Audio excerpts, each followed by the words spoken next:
policy, regulatory policy, legislative stuff, sometimes this comes down to a single person. A single person can make a difference. And I won't, but I can tell you specific regulatory changes in different New England states that were decided because one person spoke up. And that was enough to make a change that benefited hunters.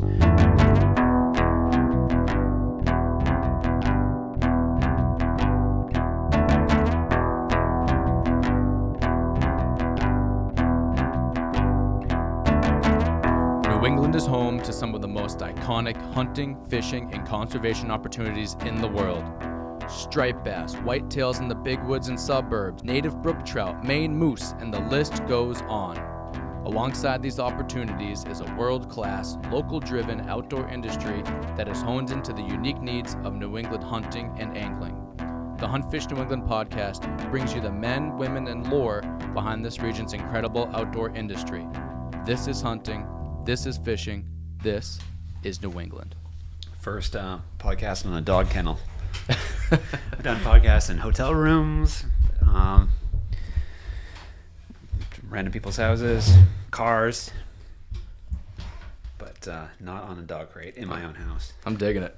Yeah, it's a nice dog crate. I was supposed to bring this up to Vermont yesterday, but it didn't happen. But, hey, there's a reason it didn't go up there. Yeah. All right, I think it sounds good. Okay, cool. All right.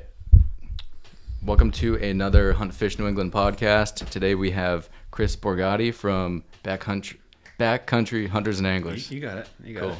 Yeah. Chris, thanks. Tell us your exact role as part of BHA. Sure. I am the New England, New York, and New Jersey coordinator. So chapter coordinator. So we have chapters around the country. My job is to support the work that takes place in this region or those states.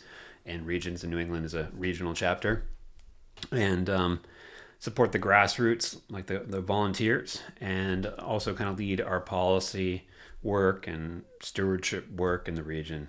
So yeah, that's the full job description is extraordinarily long. Like I gave a talk to a bunch of a school group recently, and I knew the question was, what do you do? Mm-hmm. And so I grabbed like the full breakdown, and it wouldn't fit on a PowerPoint slide. And I was like, oh my God. So it's a lot of different things. We get to wear a lot of different hats sometimes. Sometimes my days are spent like at state, working at the state policy level. Sometimes I'm working with agencies. Sometimes I'm working with volunteers. Sometimes I'm working with federal partners like U.S. Fish and Wildlife Service or U.S. Forest Service. Sometimes I'm just working with my volunteers, supporting whatever they've got going on. I could be doing any number of things. So it's interesting. It's every day is different, and it's been a good run. All right. Yeah. How long you been with BHA? So I've been coordinator for this region, with my states, since last September. So September. It'll be two. Let's put it this way: it'll be 2 years next September. So about a year and a half on staff, and before that, I was a volunteer, chapter leader.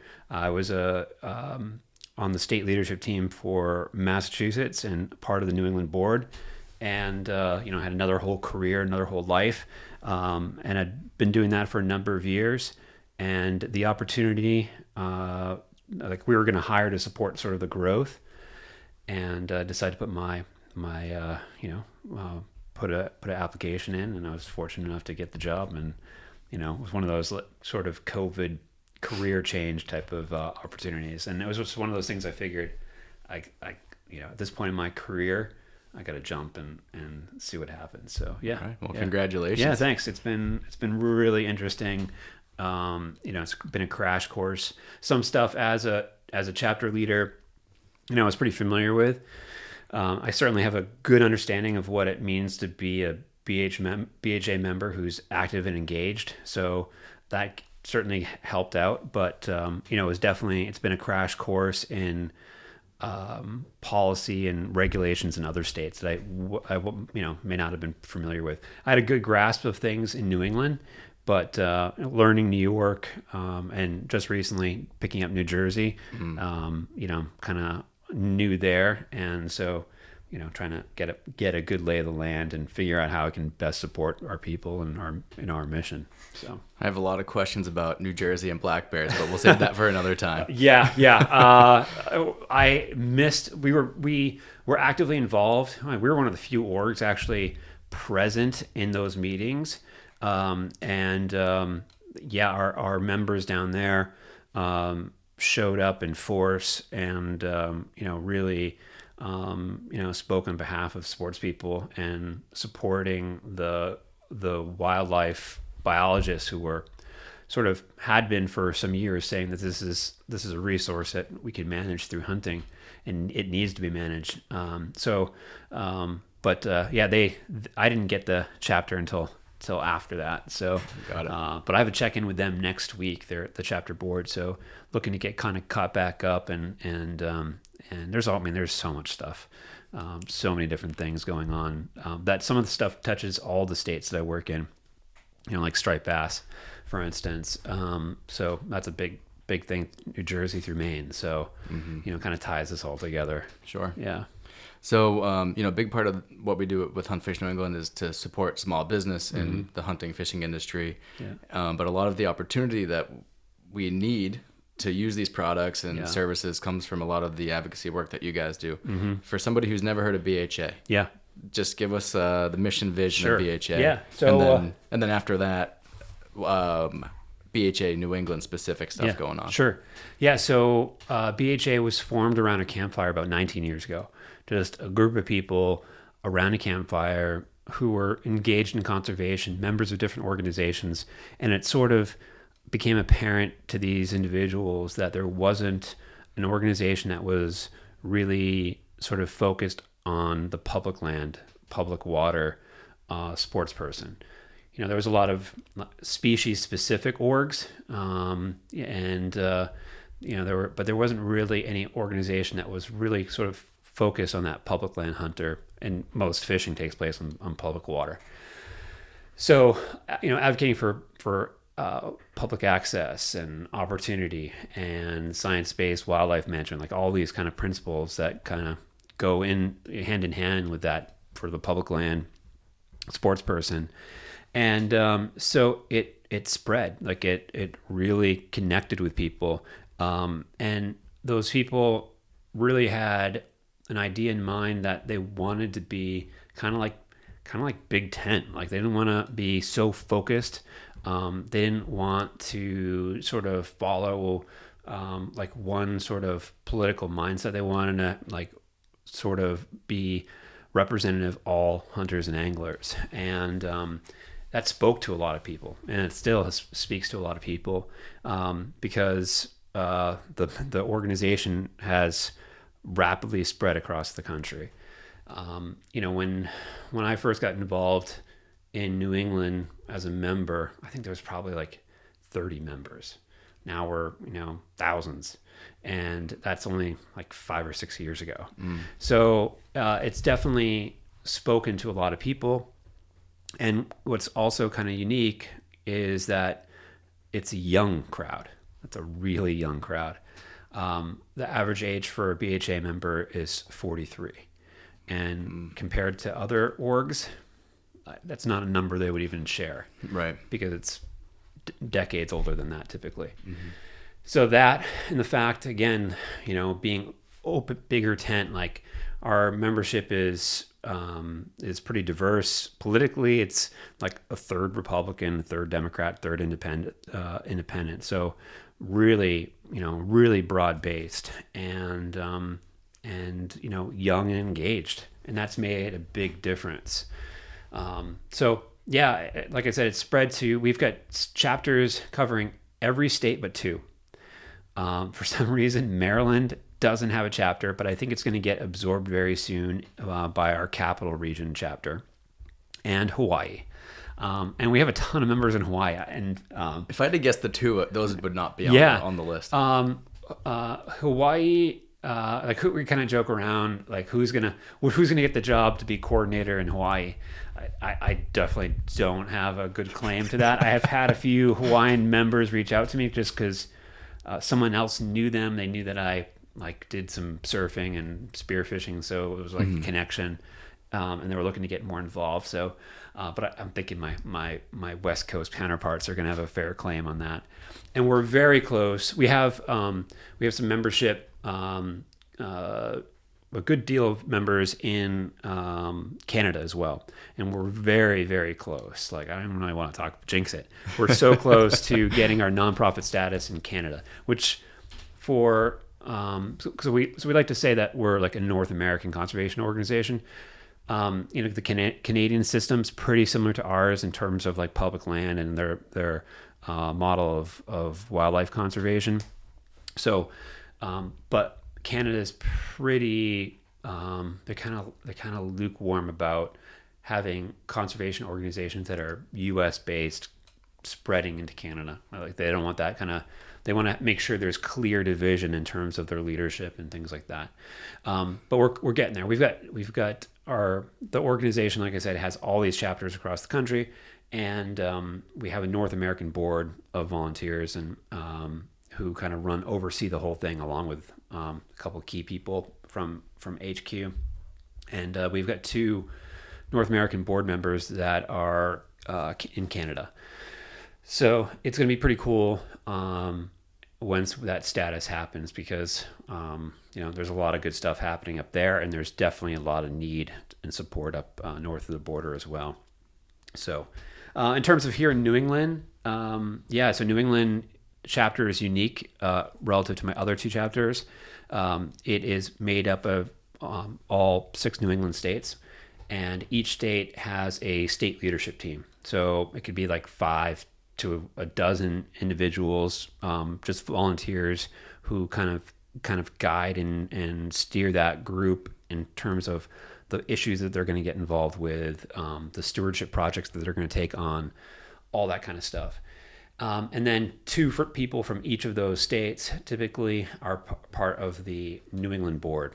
And so the New England board, that group of about a dozen people, they kind of really make the big decisions in terms of like policy engagement. Like if there's an issue that we haven't talked about yet, they will sort of weigh in and sort of give some guidance as to how we're going to get into the issue, our position, and things like that. And where I come in is sort of making sure that things are sort of in line with our actual mission as an organization.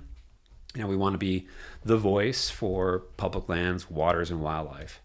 And so we try to make sure that that's all good, and kind of go from there. And I'm sort of like that in between. I kind of give that, kind of try to be a boost to whatever the stuff that they're working on. And sometimes there are situations where, maybe there's a hearing coming up and our volunteers can't get there because they've got jobs and things like that. Yep. Or it's like an odd time. And sometimes I can kind of like jump in and kind of fill that role. That's sort of how it's structured here in New England. And each state is a little bit different. Each state has a little bit different capacity in terms of what they engage in, the stuff that they like, the stuff that the skills of the volunteers. Some of our volunteers are wildlife professionals.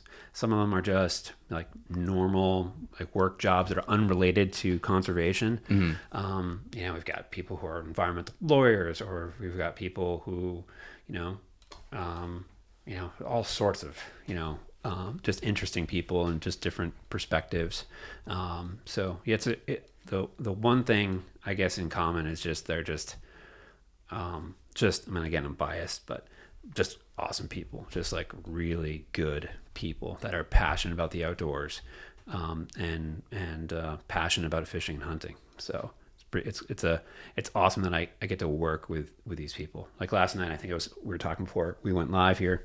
I was in Vermont last night and met with two chapter leaders that were kind of up in the Northeast Kingdom, and just like just kind of hearing what they're up to and their seasons, and they're just just great people. And that's wherever I go, I get to just the people I work with are just awesome people. So I'm really lucky to like the people I get to work with every day are awesome. So yeah. Great. Yeah, not everyone can say that. That's no, for sure. no. Yeah. And that's been my perspective too, just reaching out to people, trying to get them on here and stuff, like between you and then I met Cody, who's with AFI. Yeah. And everyone's just been like very passionate, on target. Yeah. Joy to work with. So yeah. And the other, I should also kind of mention the AFI sort of side of things. So we have this program called Armed Forces Initiative, and it's a cool program. The concept behind it is to basically take people who are coming out of military service and give them the support to make conservation the new mission as they transition, back into normal civilian life. Many of these individuals who've served have essentially been in active deployment scenario for their entire career. And, with that, there's all of this constant action preparation, mission focus. And so when these people, men and women, get out, it can sometimes be a tough transition. Mm-hmm. So we've, this program's, it's not like, there's a lot of awesome veterans sort of organizations out there that provide an experience, a hunting or fishing experience. There's that component, but it's all built around kind of like this educational component, this conservation training component. We did the first one here in New England, or the Northeast, I should say, this winter, and it was here, in my backyard. It was pretty awesome to kind of play host to that. So we had my colleague, Trevor Hubbs, who is the AFI coordinator. So he coordinates the whole program across the country. He's former Army Airborne, and so we kind of recognized that this area kind of needed some support. We've got bases here. We've got people who live and retire, coming out of service here, and so the idea was to do a waterfowl duck camp. Basically a duck camp here on the Great Marsh, on the North Shore, and Parker River Refuge. So we had guys from New York, all the New England states, come up here in January, and we had volunteers who were normal BHA volunteers, who provided like boats and sort of support type stuff, and we worked with Parker River Refuge, Mass Wildlife. We had some land trust people involved that gave some great talks and seminars, and we had some great hunts and some just awesome just like time with these guys, and that whole group walked away so stoked. And Cody, who've talked to, he's kind of heading up the AFI group in New England, and he's a huge asset. He's served in the military, but he's also worked in politics. So he's got a great, and also just sort of his educational background too. He's very policy savvy and politically savvy, and he's going to do a lot of great things for that group here in New England. It's a great teaser because he's going to be on the next episode. Yeah, sweet. So okay, it's perfect. I'm like, I hope I set him up nice. Yeah, he's an awesome dude. It was great to hunt with him too, and so. Great. And it's all based around conservation, the whole piece. I feel like conservation's like something you hear about, but you don't really know until you do it. Which is why I think it's great that you have the AFI experiences to kind of like show that mission. Yeah. I can't say I totally understand it, but I akin it to like when you're having a kid and everyone's giving you advice and they're like, being a dad is like this, and you're like, yeah, that's cool, I get it, but you don't until you actually do it, and you're like, oh, yeah, that's that. And I feel like conservation is the same way. Yeah. I had this experience. I was leaving the woods, and I had a little bit of walk back to my car, and it was clear that I was hunting, and this couple driving in an older couple driving in a minivan stop and start talking to me, and I thought they were gonna like give me a hard time. Yeah. And they're like, oh, where were you hunting? And I told them just right around the corner there, and I was just ready for a lashing, and they're like, "We're so happy that you're using that land. We used to own it, and we donated it to the state, into this wildlife management area." And just the look on their face was just, I can't even say happy was the right word. They were just like, it was just the look of successful conservation, and they were just so delighted that it was being utilized. That's a great story. And I looked into it more. It gets better.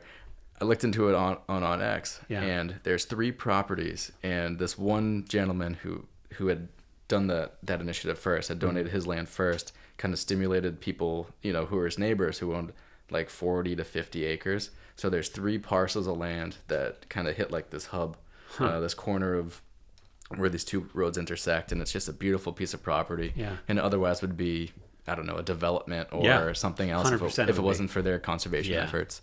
So and then that was my like first dip into it, and then I started listening to Meat Eater, and then they're always talking about conservation and BHA, which kind of leads me to wanting to learn more about your recent stewardship experience that you guys had with Mark Kenyon. Yeah. So that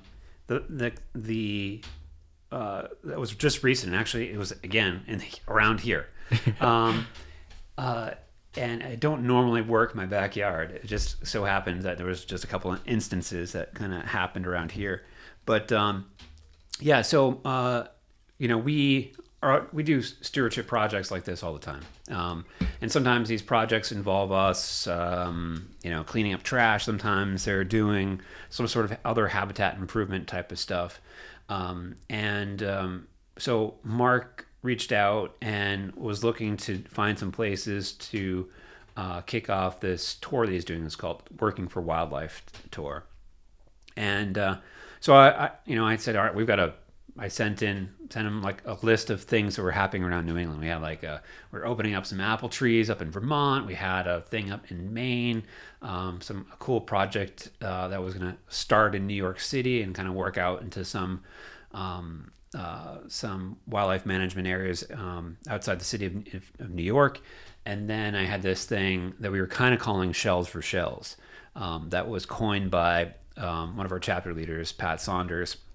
We were kind of just kind of going for a walk at this local WMA, and it's heavily stocked with pheasants, and there's a range there, and there was just a crap ton of shells all over the place. Mm-hmm. He's like, we got to get some people to pick this stuff up, and maybe what I'll do is we'll pick up some shells, we'll do a little stewardship thing, and then we'll he does some clamming. We'll have some steamers after, a little cookout. Good time. Yeah, so I was like, all right, let's do this, and so we reached out to Mass Wildlife, get the green light, and so anyways, I put that on the list for Mark. And he came back with that one. He's like, yeah, let's do this one. And I was like, really? Of all the ones, you want to do this one? Yeah. And so normally we get 20 people out, maybe 30 people out for a cleanup. But because Mark was promoting it, and people knew that, he obviously sort of amplified the message, and we had over 100 people register for the event. It was so big, there was not going to be enough parking for 100 cars at this WA parking lot. Yeah. And so I had to find offsite parking, get that secured. That was a town lot. And then Governor's Academy donated the use of one of their minibuses, and we used that as a shuttle to bring people to and from the WMA. And Mark was there. It was great to have him. Mass Wildlife had a ton of staff there. Some people who were kind of on the clock, and then a bunch of people also who work for the agency that just on their day off wanted to come and help out, and not just from around here, but central and western districts. Again, awesome. And we got out there. We had to organize. When you have 100 people, you can't just tell them to go pick up trash. You kind of have to sort of focus that, concentrate that. Sure. So we kind of used Onyx to sort of create these polygons of areas, and broke people up in groups and sent them off to work in that particular zone. And in addition to that, we also were installing wood duck boxes on some of the water on the property. And all coordinating all of that. And then 100 people is a little bit too many people to dig clams for. So we kind of like de-shelled, and we had clam chowder. We had burgers and dogs after. People got together, get to meet Mark, hang out with him, and meet some people from Mass Wildlife. It was just an awesome day. I mean, everybody left charged. And I've heard a lot of people talking about it. We've got a lot of great feedback. So yeah, I was super pleased with how it went. And, and Mark's an awesome dude. And really took the time to talk to people, sign books, like all sorts of stuff. So yeah, it was great. And it was great to see some people came from literally almost every New England state. Maine, Vermont, Connecticut. I mean, Rhode Island too. So people were coming in from all over. And I felt like there was a pretty wide range of like age in terms of the audience who was there. There was. And it was funny. We were talking to people. I mean, I would say generally it kind of trended like most of our events trend. However, there were some older people there, and they had learned about the event not through our channels, not through Mark's channels, but they had learned about it through Mass Wildlife. Mass Wildlife shared it in their newsletter, and it was awesome. There were a couple guys who were a lot older, and I drove them around in my truck to get them in different places, and they were so happy because they've been hunting here in this area for over 50 years. Mm-hmm. And just hearing their stories. And they were so appreciative of the fact that like we were kind of picking up the fight to kind of protect these places and honor these places. Mm-hmm. And it was that part. I haven't even really had a chance to talk about that too much with people, just because we were so busy that day. But just kind of driving these guys around a little bit, because it was a bit more of an effort. It's a pretty expansive place to get them places. So yeah, that was pretty neat to kind of see. They have any good stories about that particular WMA? Just like hearing things from back in the day, like they went through periods where it was lean, like there weren't deer around. They also, had, periods where there was a lot more woodcock and things like that. Mm-hmm. And they also kind of were more in touch with some of the stories, because this was also land that was donated, and knowing the people who donated the land and who it was named after, and stuff like that. They also had some stories that back when things were not probably whether things were not necessarily follow the letter of the law, that's for sure. Some sort of hearing those stories too. But it was neat. It was neat. Hit us with a good one. I mean, statute of limitations. I live in this community, so I'm not going to say too much. But there are literally we know people who have been here since the 1600s, basically late 1600s, early 1700s.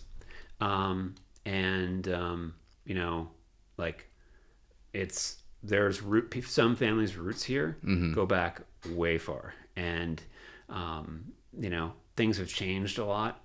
But when you hear stories, like I think actually, kind of like in some of the research that I've done just on the area, like I think the last wolf killed, like original population of wolves killed, was in this town. Really? Yeah. I don't hold me to it, but I'm pretty sure I came across that a few years ago. Mm-hmm. Like there was a wolf sighting right in this area. Now there's been wolves in Massachusetts since then that have wandered down, but that was believed to be one of the last wolves that was actually seen and then killed here in Massachusetts. Gotcha. So, and there's not far from here there's ancient hunter-gatherer camps that go back way far.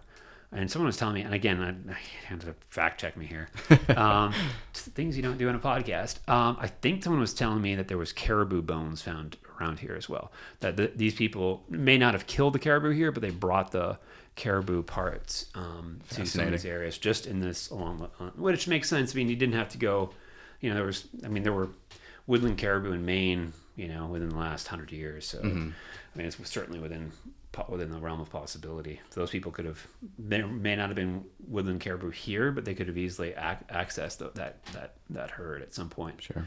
But still pretty cool to think about, that there were hunter-gatherers working in these areas. Definitely. Walking the same, because we like to think sometimes in these places that seem pretty wild, we're the first people there. Like, there's very little sign. You don't see the tree stand that's been up there around the corner somewhere. But it's still, those wild places can still be found in some of these properties. Which I think makes it even better that Mark decided to come to this area, knowing that it has roots and it has, all sorts of habitat, all sorts of opportunities. Mm-hmm. What were some of the testimonials of the volunteers who came to that stewardship project? All sorts of things. I mean, they felt like just supercharged about the fact that there was a community. Like, they didn't necessarily had people, especially people who weren't really associated with BHA. They were coming from the outside. They didn't really know that this existed, mm-hmm. that this sort of stuff happens all the time. And so that was kind of neat to hear. People were kind of sharing hunting stories. And one of the things we did, we obviously were trying to keep families in groups that kind of together, but we definitely encouraged some mixing. So when we assigned groups to those different sections to do work, there was a lot of mixing. So you got to meet, all sorts of people. And then again, coming back to when we rendezvoused and had a little cookout, people kind of got to chat and mm-hmm. stuff like that. But I mean, again, there are people from some people who are, lifelong hunters. There are a lot of new hunters. There were some, few industry people, a few other notable people here in the New England community that are in the hunting, fishing space. So it was just a really good mixing of people. And then too, I think, I was talking about this with Mark. It was really neat that a lot of people got to meet the agency folks, the people who work, who have way more work than they have time to do. And, they are still very passionate about these properties, the wildlife technicians, the biologists, the regional managers, all of those, that group, got to interact with the public mm-hmm. in a way they don't normally get to do that, especially sure. this many people.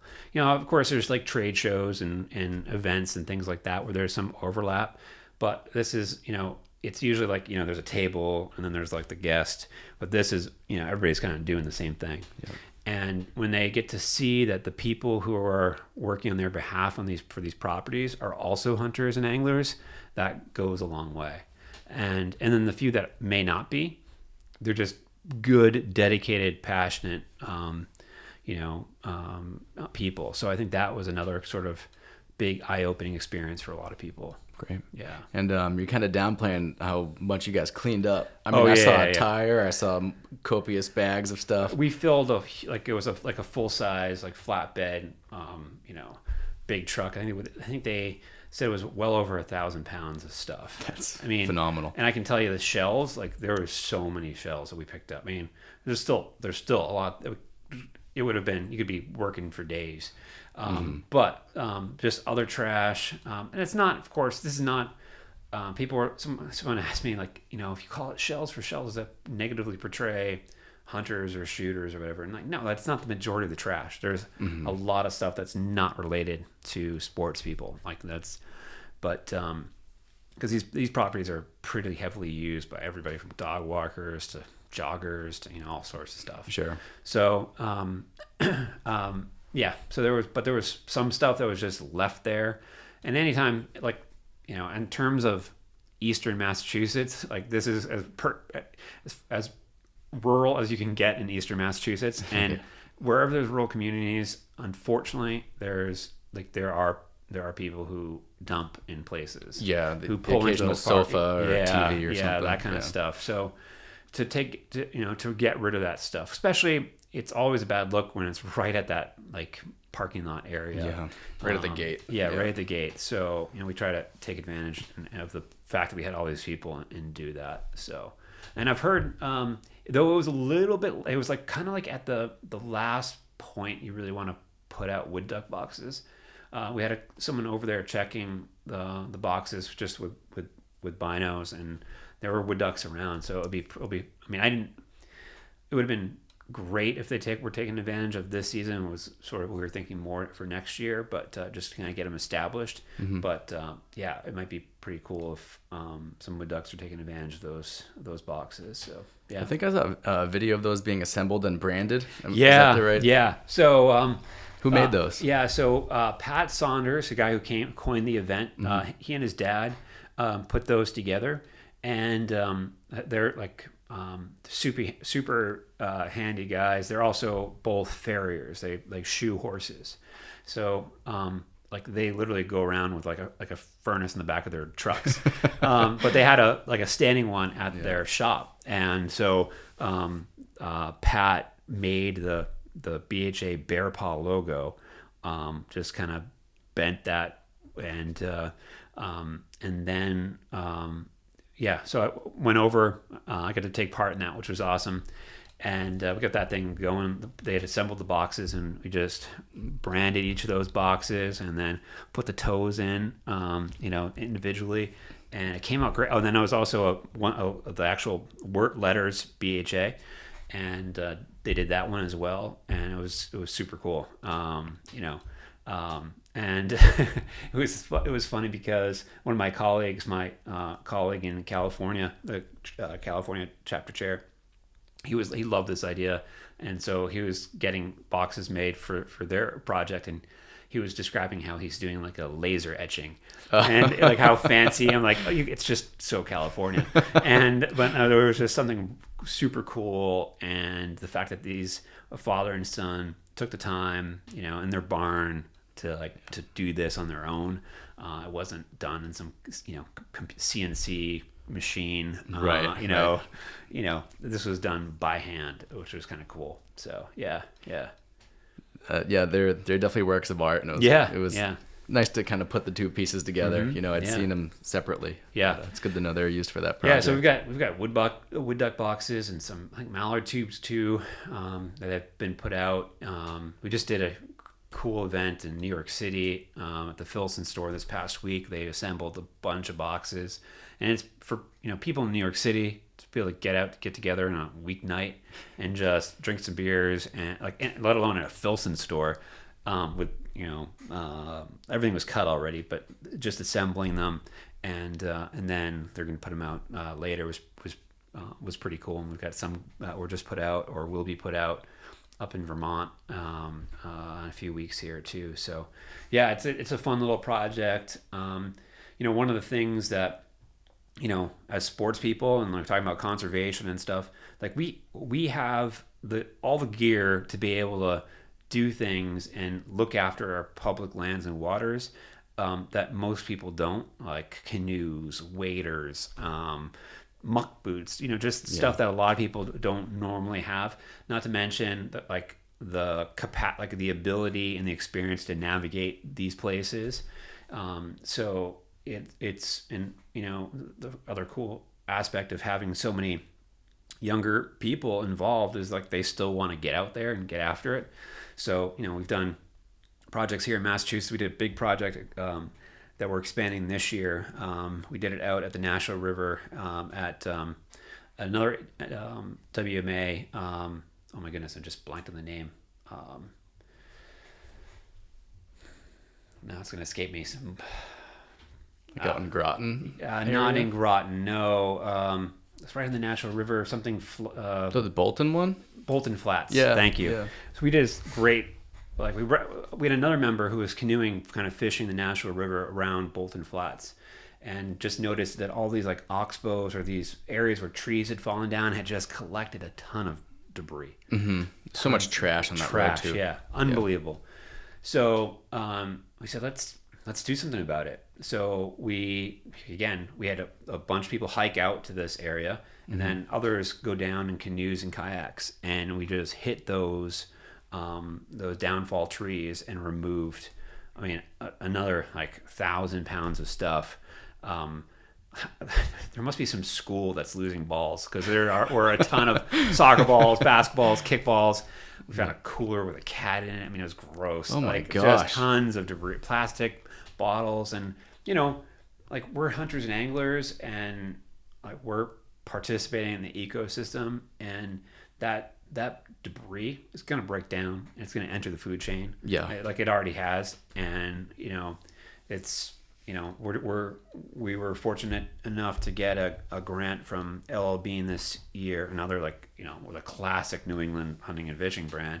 And we're going to expand that program to sort of hit some slower moving waters and kind of do some targeted cleanups like that. Again, because we all have the gear, and like the state agencies, they don't have the manpower to do that type of work. So we're gonna try to step in and help out in that capacity. Yeah, speaking of the toxins and things in bodies of water, didn't Mass Wildlife just release a report, and there's like 9 or so forever chemical contaminated bodies of water? Yeah, it's kind of depressing. And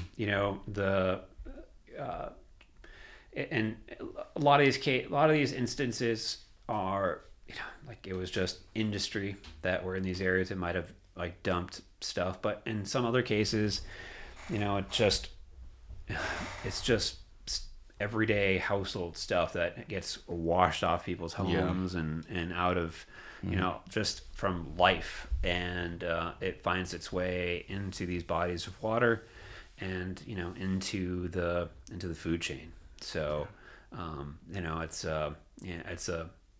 for those of us who are really passionate about sourcing our own protein, it's a real bummer to not be able to do that in those bodies of water, and probably not in our lifetimes.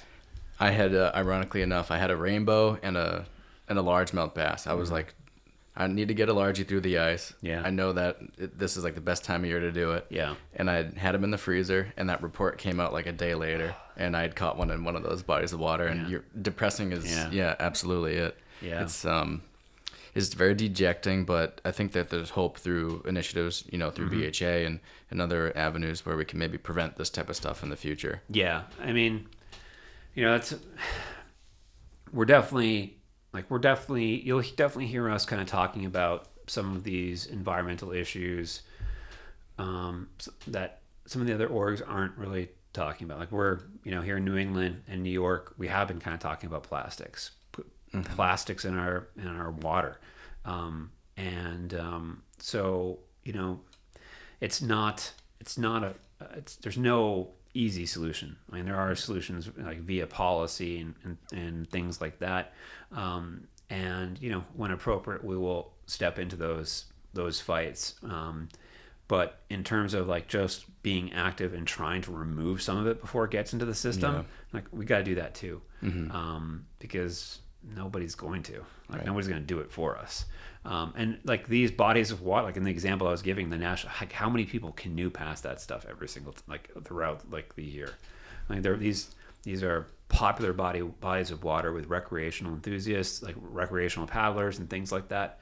And here's a great opportunity as hunters and anglers to sort of, like, set the standard of, being, someone who uses these places and does what they can to make it better. Yeah, I mean, pack out what you pack in is one thing, but I think going in there with an extra bag or net, is necessary these days. Totally. And it's ironic that the Nashua would be so polluted when it was, like, once, like, the most polluted river in America or something along those lines. Yeah, I mean, we have, like, that, like, we've got a bad history in some cases, having these really polluted rivers and places like that. But at the same time, we've also shown through conservation groups and environmental groups that have come before us to be able to turn a lot of these things around. I mean, the Charles River, I grew up in the Charles River. That place turned around. It's not perfect. There's still a lot of stuff in the sediments and things like that. But it is way cleaner than it once was. The Merrimack River and around here, Nashua we've talked about, like, all these big rivers.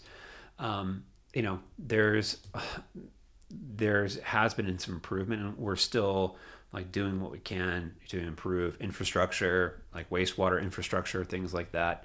When we talk to our elected officials in DC, like that's one of the things we bring up every time, like infrastructure, so that take like the Merrimack River upstream, that some of these towns that or cities that wastewater treatment plant are way overtaxed, need to be updated, get the funds that so those towns, those cities can make those improvements, because they're not going to take it on themselves. They can't take it on. They can't afford to take it on.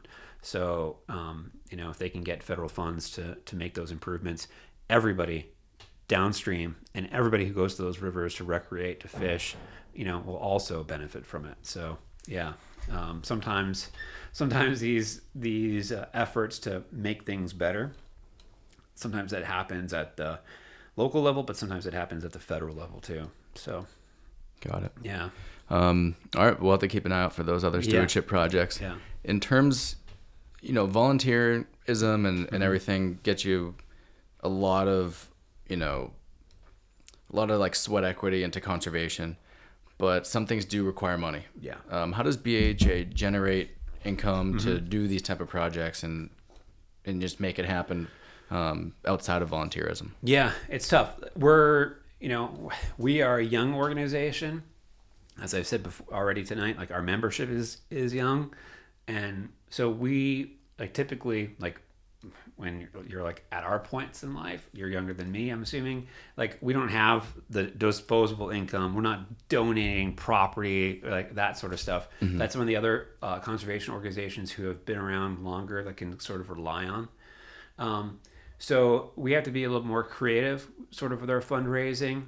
We get funding through our membership dues. Like that's obviously like a key source of revenue. Mm-hmm. Grants, federal funds, local grantees. So like I mentioned, like the project that we're doing with, that we get funding from LL Bean for like specifically for the New England chapter. Our events, like for instance, we just did a really great event a couple months ago at Filson in Boston. We did our campfire storytelling event, and where we had 4 storytellers, like basically tell the story. We had wild food there, hors d'oeuvres. We had beer and spirits, some of which were provided by our partner Filson, and it was awesome. Like to hear sports people like tell these greats like Jake Bennett, Christy Holmes, Jared Luca, who's a guide down in Rhode Island, a waterfowl guide, just a really real character of a guy, Christy is she's a Maine guide, and she's done this, she's created this huge network of sportswomen in Maine. Mm-hmm. She's a good follow on Instagram for yeah. sure. She's always out there and making it happen. She is hilarious. She's awesome. And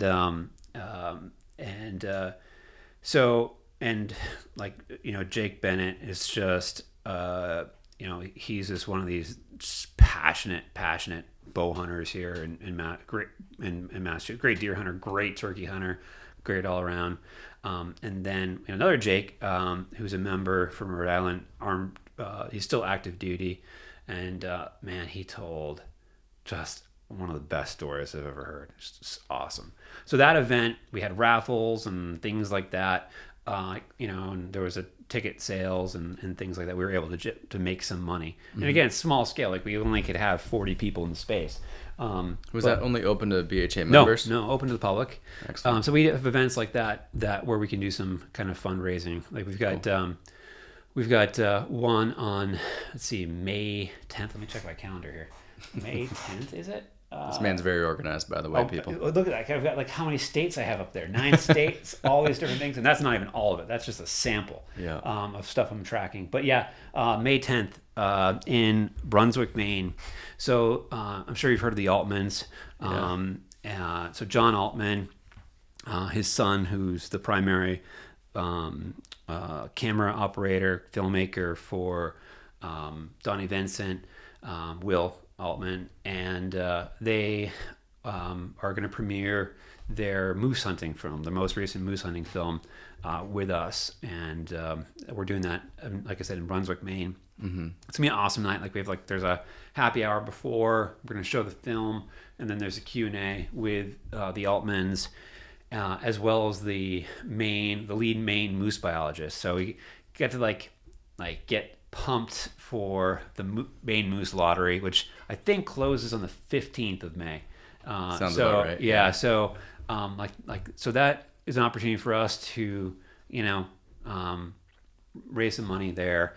And we just kind of find ways to put that right back into, and so the chapters can have the ability to do their own fundraising for their events, for their initiatives, and HQ also supports, giving them funds directly, paying my salary, to allow me to support their work. Of course. So I'll put it this way. We definitely punch above our weight in terms of there's not, we don't have, there's these organizations that sort of rate nonprofits in terms of the value of where the dollar goes, and that's we always are A plus rating. Mm-hmm. A little ago we have to, that's just the nature of what it is, scrappy, to make a difference. So, sure.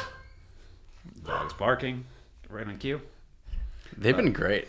They've been quiet. Yeah, I think someone just came in the house though. In terms of membership, I mean, what is in it for a member? And what does a membership look like? So membership starts at $35.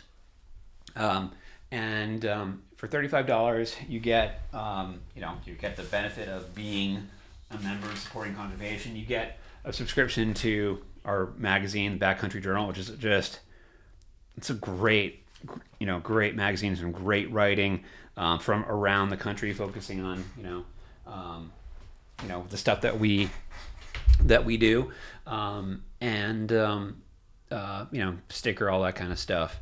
So that's how it starts. $35 to just for annual membership, and then there's all sorts of incentives. There's different levels of memberships, all the way up to our life memberships, which in our life memberships, they typically start around $1,200, and there's some incentive that comes with them. It could be a Traeger grill, it could be a Weatherby rifle, it could be a Seek Outside tent, those teepee tents with a stove. And there's some sweet deals. I mean, so basically you get to support conservation, support nonprofit conservation, hunting, the fishing space, and you get something that's costs pretty much the same amount. So a lot of people take advantage of that. It's super easy, and there's lots of ways to contribute. Some people do make donations, just separate, which is always every now and then, I'll get a note from someone at the office, and our office is in Missoula, Montana. Mm-hmm. But someone just donated a bunch of money. They said thank you. They saw something that a member was doing and just wanted to thank us by making a donation. So those things happen too, which is always, it's definitely, when you hear a story like that, people are paying attention that you wouldn't otherwise realize. So that's pretty cool. Yeah, and $35 isn't too much to ask for. I mean, considering you get your finger on the pulse of everything that's going on, and where do you think people should start? Let's say they don't have the $35. Mm-hmm. They want to support BHA. Yeah. They might not have time to go volunteer at your specific things. What can somebody do here in New England just to practice conservation on their own time? Yeah, I mean, it can be super easy. One, you can just, you don't necessarily become a member, but you could just come on our website, backcountryhunters.org, sign up to be on our mailing list for New England. That way we know you're here, and we can send you stuff when there's an action alert. If there is some, I can tell you, there's going to be, there's a ton of issues. Just some of them are on my board. There's a ton of issues that we are going to reach out to the community and say, like, we need your help. We need you to send a letter to your elected official. We need to have you call your elected official and speak up. Like, now is the time. And so that's one way. And sometimes it's sharing that within your sharing those requests within your social network can be really important, because like these systems, like when we do like organized action alerts, like these are really helpful for me. And I'll explain why. So like, for instance, like last year we had a bunch of, I'll just take Massachusetts. We had a bunch of different legislative stuff, where in some cases it was going to come down to like the wire. Like we knew that like certain representatives or certain elected officials needed like a little bit of a push. So we had to, call for people to use our action alert. It was super easy. You can even like customize your message a little bit. You basically fill in your address, your name, and like we have a letter pre-written, and you can kind of send it, or you can kind of customize it yourself. Great. But then what I can do is like in the back end of this, I can sort of see, I can break it down by district. And so if I know there's an elected official in a particular district that like needs a little push, they haven't come around, like I might know that they've in the past been favorable for sportsmen's issues, I can at least come back to them and say, hey, you know what, like you've been a supporter of conservation in the past. Like, I don't know if you're aware, but you've had 15 of your constituents sent you a letter. Like, I know that 15 of your constituents. Yeah. Have you done anything about that? Like, and that can sometimes make a difference. Or I can reach out and say, hey, I can look and see who's participated in some of these action alerts, and I can go back and say, hey, thank you so much for writing a letter. Do you have 5 minutes to call their call center, and just follow up with a phone call? And that can make a difference. And one of the things that I've learned in doing this job is that like policy, regulatory policy, legislative stuff, sometimes this comes down to a single person. A single person can make a difference. And I won't, but I can tell you specific regulatory changes in different New England states that were decided because one person spoke up. And that was enough to make a change that benefited hunters. It wasn't a big org. It was one person that said the right thing at the right time, or was the only voice in the room when it needed to be heard. And that is a pretty awesome thing. And that's why you gotta have somebody representing you in that space. I can tell you that we're not the only people in the room. Like there are oftentimes, and I can tell you an example. Well, I'm not going to be too specific, but I was in meetings in the last 2 weeks where there were organizations who are opposed to hunting and fishing that were in the room, and in some of those cases, I might be the only hunting or fishing representative in that space, and there's people who are not friendly to fishing or hunting. Right. Yeah, they could care less if the heritage continues or not. No. Yeah. Not only they don't care less, they don't want it to happen. Right. So yeah. Yeah. Okay. And in addition to all of that, what about small businesses? Is there anything that BHA does in collaboration with small businesses to help generate some revenue? Yeah, so totally. We can get people in the room, we can have people organized for this very important conservation work. It's huge. I know like the challenges for being a small business person, especially starting up in this space, it's tough. Like it's really tough. Small businesses definitely have a challenging go in a space that is already pretty well, like big national brands. And so it's like I totally get the challenges for some businesses to sort of contribute in a significant way. I mean, any way is significant, but one way that a lot of local businesses can support what we do is by either donating services or donating merchandise that we can then turn around and try to monetize. And like right now in New England, we've got a bunch of great chapter sponsors, most of whom right now we've had different breweries and things like that that are kind of outside the space, but conservationally minded. Yeah.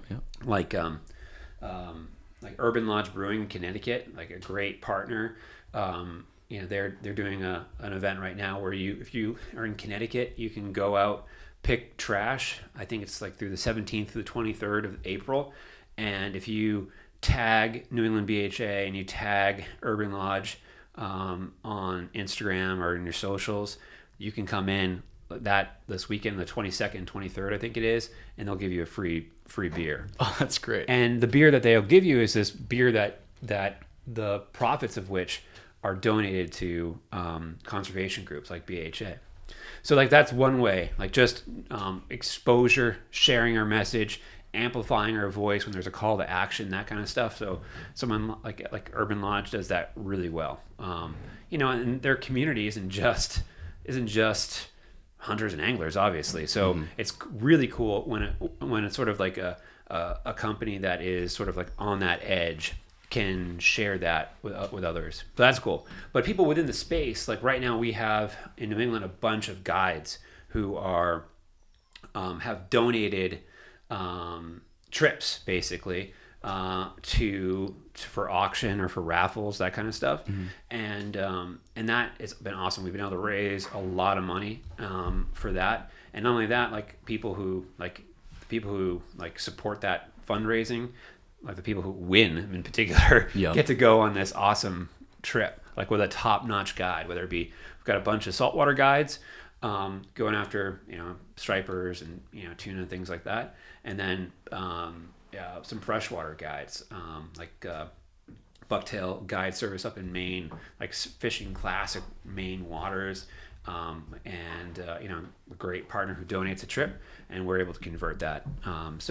They talk to their clients about the organization and conservation opportunities, and it's just a nice sort of, because I think the guides in particular, I mean, all businesses within the industry, right? Like we all rely on clean water, like sustainable fish populations, like all that, and game populations for this whole community to exist.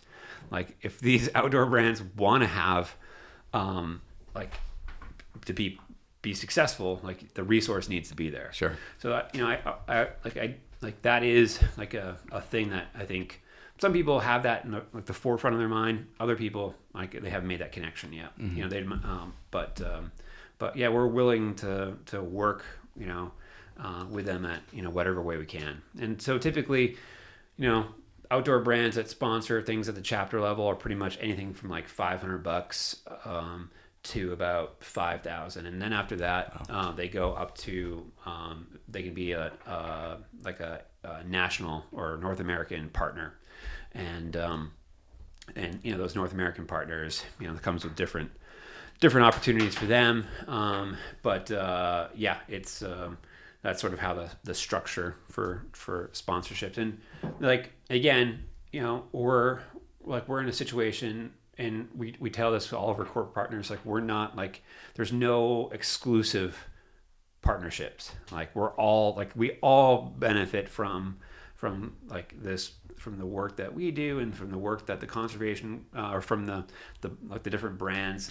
So like we're not like we don't have, like at the North American level, the HQ level, we don't have like one gun sponsor or one like camo company. There's Sitka and there's First Light, there's Weatherby and there's Savage, so there's no exclusive. There's Hunt Stand and there's Onyx. Like it's that's not how we work. So even in the New England level, like the chapter level, like we don't have like one saltwater striped bass guide. It just doesn't work. So gotcha. But yeah, so we get that question a lot. Can we be an exclusive? Can we be the exclusive? Like we want to be the exclusive call manufacturer for New England BHA. I'm like, well, we don't. Like we are psyched that you want to participate, but we're not in a position where we can say, we can't close the door. I can't close the door on other people. Like we're trying to do stuff and like time and resources are super limited. So we gotta make it happen while we can. And that goes against the whole value of community. Yeah. And everything too. Yeah. And I think we certainly add value. Like, I mean, just sharing stuff on social media and things like that.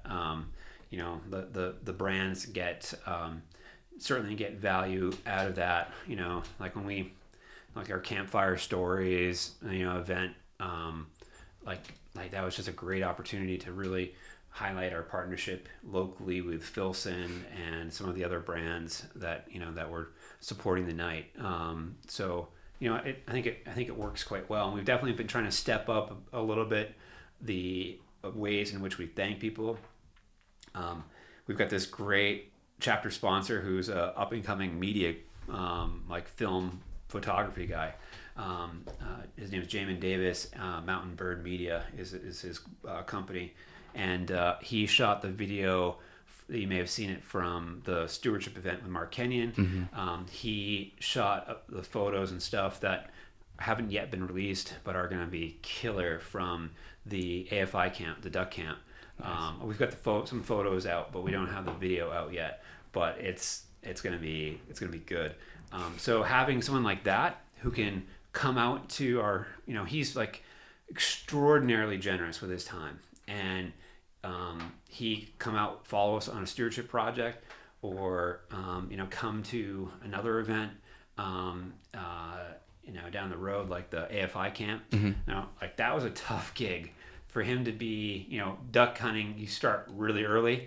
He's up a half hour, 40 minutes before everybody else, and he's the last guy to go to bed because he's editing photos and and video and stuff like that. Yeah. Just grinding for like 4 days straight. He's a champ. Yeah, and I'm like, dude, this kid works so hard.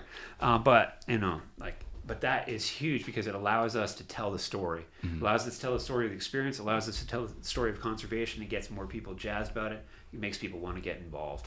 Great. So, and that's the same role the brands get to play. They provide these great products that are unique to New England, made here, made in America, and get people excited about like what we have. So I think there's a lot of really good synergy there. For sure. And I think I've listened to all of your podcasts, and to think like you're doing something that is, again, helps these brands kind of grow, get some exposure, and you get to also kind of get to some of the personalities that people don't know, oh my goodness, I'm blanking his name, Brackish. Jeff Clan. Jeff, yeah, I mean, like that dude is on. That dude just has some funny like Instagram, like late at night, like time flies, or like these buckets of lures they're going to be auctioning off. Like it's awesome. So like a lot of people who aren't like in that space, like otherwise would totally miss the cool stuff that he's doing. So at the same time as the ice fishing brand or like those 40 up, 40 up, like those two, the community or the customer base of those two kind of brands would not overlap otherwise. Right. But there's still like the passions there, and the desire to do something that's uniquely New England or uniquely American is pretty cool. So for sure. Thanks. Yeah. It's the personalities are part of my favorite part about doing it for sure. Yeah. But also everyone's very conservation minded, whether they know it or not. Yeah. Jeff's pretty obvious with it. He's like, save the stripers. Yeah. I'm auctioning this stuff off, and a lot of his late night rails are hilarious. Reggae playing to his rods drying and stuff like that. Yeah. But even people who just want to keep, a company going because it supports the community for whatever, for example, 40 up. Yeah. And they're employing people. Like they're not just making gear. It's not just like them. Like they have employees that, they're dedicated to that or tasking from their other business when things are getting busy. Yeah. So that's awesome. And it's good. It's cool to see, more of the New England brands and, some of the other, some hunting brands, fishing brands, again, trying to be sourced or manufactured here, which is great. I mean, yeah.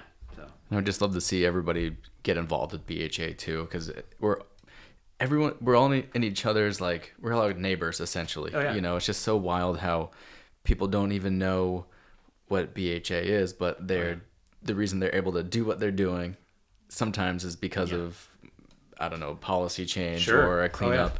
So I think that my goal is, or my hope is, that people, are more involved with BHA, whether it's through membership, stewardship, or just getting on the email list. Yep. No, it's huge. And like, one of the things that, like, when you're in it, you're like, how do people not, like, are aware? But like, we were talking about Huntstock earlier, which is just a great event. But I would say 75-80% of the people who walked up to us at Huntstock had no idea who BHA was, or that we existed as an organization. Mm-hmm. We're in, like, the State House. We're in the Mass Wildlife Fisheries and Wildlife Board meetings. We're working with the agency, like, hand in hand sometimes, and, like, making positive change in regulations that are expanding opportunity and access. And so, like, we do have to do a better job of getting the word out and getting more people, in support and working with us.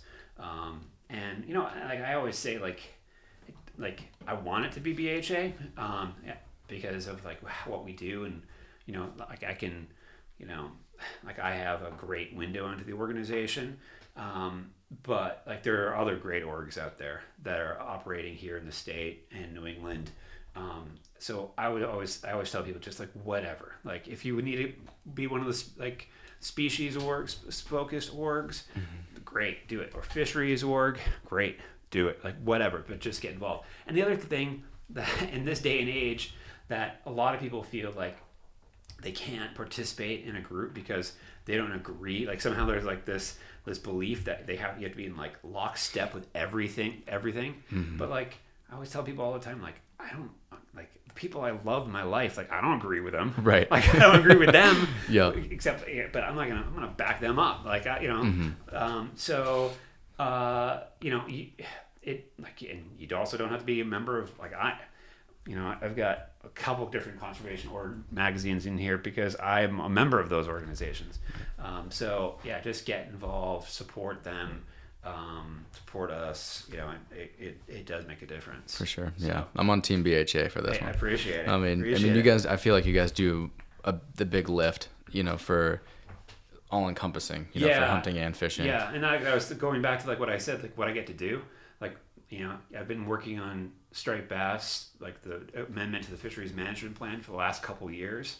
We're still not out of the weeds yet, so I get to do saltwater fisheries stuff. I get to do, like, all the stuff that's happening in the state regulatory level, the federal stuff, like, just this past week, RAWA, or the Recovering America's Wildlife Act, was refiled, which came really close to passing this past year. But, like, that particular piece of federal legislation is going to have a huge impact on some of the New England states. Like, a state like New Hampshire, for instance, which doesn't have the same population as Massachusetts.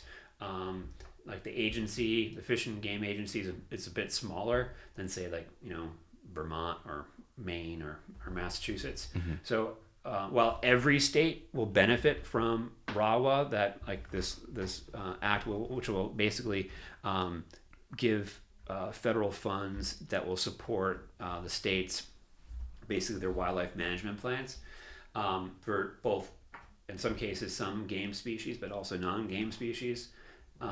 It will go a long way. We're talking, like, millions of dollars getting infused into some of these state agencies, if everything goes well. So state agencies that are have all this deferred maintenance on properties and have really lofty objectives in terms of, like, restoring habitat and things like that, like, that could happen.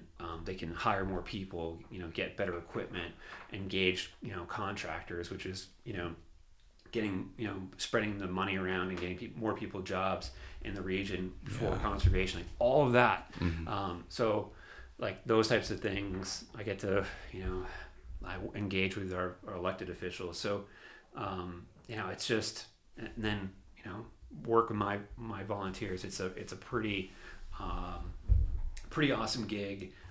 It's nonstop, but I feel like I always tell kind of told people that it's like very important for me to kind of leave things better than I found it, and I think that I get to kind of hopefully have make small my work. I will have a small impact, or at least help the work of other people also have an impact, and hopefully that kind of adds up in some way. I think you're doing that exactly, and I think we all agree, and we thank you for what you do. Appreciate that. We've both had a long day, so we should. You woke up in Vermont today, and woke up in Vermont and survived a couple soccer games, and but no, I was psyched to do this. Yeah, thank you so much. I appreciate the opportunity to talk about BHA, what our members are doing, and what we've got on tap for the future. All right. So, tell us how we can follow along and get involved. Well, we've got the main website, which is backcountryhunters.org. There's the BHAs on all the socials, but also the New England chapter has an Instagram. You can just search for New England BHA on Instagram and you'll find it. Mm-hmm. Same with the HQ. If you're listening to this in New York has their own Instagram channel. New England also has a YouTube channel which has a bunch of content from our events and things like that, including the Kenyon, including the Kenyon video, so that's a good place to connect. We're on Facebook groups. Get on our mailing list, become a member if you can, and we'll keep you in the loop with what's going on, how you can get involved, and how you can make a difference in our public lands and waters and for wildlife. All right. Yeah. Chris, thank you again for making the time, and people, go get your BHA membership. Just make it happen. Appreciate it. All right, that's all for now. Thanks, everybody. Great. Thank you.